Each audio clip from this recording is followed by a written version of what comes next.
Virally licensed supplement to support healthy immune system for cats, oral gel, maple flavor. Ito po yung mga gamot nila sa kanilang URI or upper respiratory problem infection, which means that nahihirapan silang huminga kasi sinisipon, hinuhubak, ano bang hubak? Hinihika at iba pa, inuubo. So, bibigyan ko sila nito. Ay, mga pusang ito. And guess what? Hindi ko na ipakita yung bed namin kasi napaka-messy talaga. 1, 2, 3, 4, 5, 6, 7 pusa yung nandito kasama ko sa bed. Tapos wala nang space si hubby kaya dun na nag-migrate sa kabilang kwarto. Contestant number 1. Hindi makahinga kaya yan. Kailangan kong linisin yung ilong kaya lang nangangalmot siya pag lilinisin ko yung ilong niya. So, bibigyan na lang natin ng ating medisina or lysine. Contestant number 2. Tiny. Okay. Yan, masakitin din. Dami ding sipon.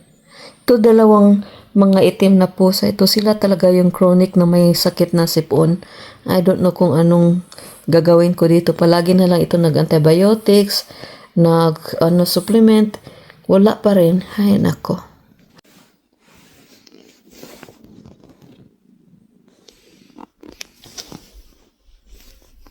Contestant number 3. Yan.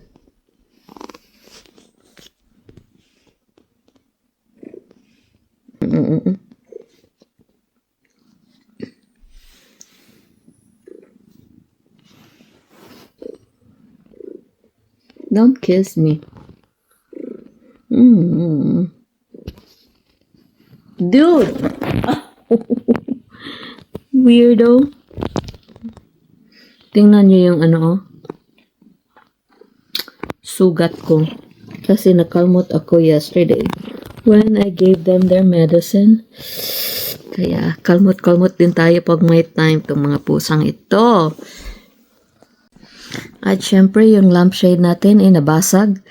Kasi, iwan ko, pag nagugutom itong mga pusang ito, binabasag nila, nagwawala. Binabasag nila kung anong makikita nila. Kaya, yan. Basag na yung namin. Lahat ng mga gamit namin dito sa bahay, puro basag na. Ha?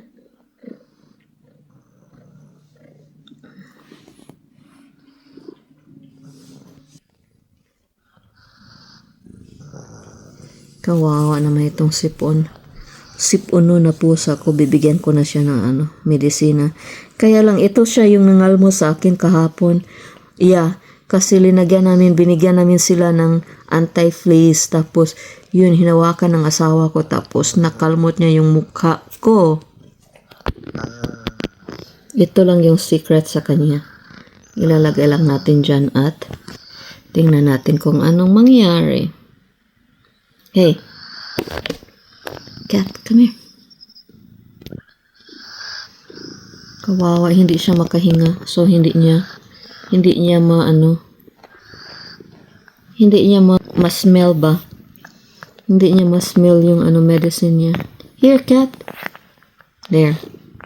There you go. Come on. Come on. Kawawa. Here. Wala akong problema sa pagpakain sa kanya nito. Kasi favorite niya ito eh. Come on!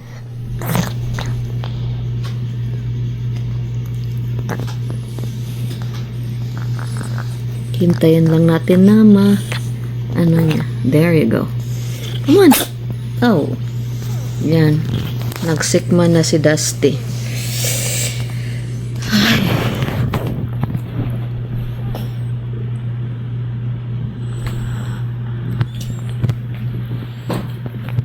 Come on, Dusty.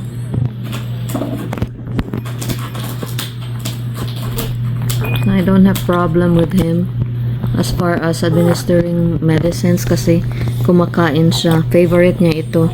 Kasi para siyang maple. Yan. Para siyang, what do you call this one? Pancake syrup. yung taste niya. So, inuubos niya talaga. So, wala akong problema dyan. Kaya lang, itong viral is napakamahal, guys. So, mga 1 month supply nila siguro nasa almost 2,000 pesos sa isang medisina lang. Ay, nako.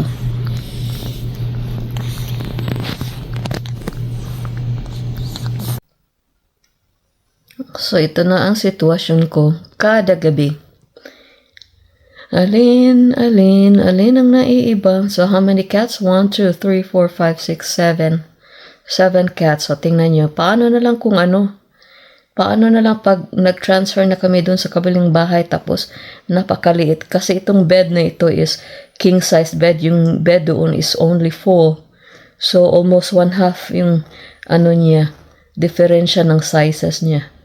So, ewan ko lang kung anong gagawa ng mga pusang ito. Yeah, praying for my nieces and my nephews,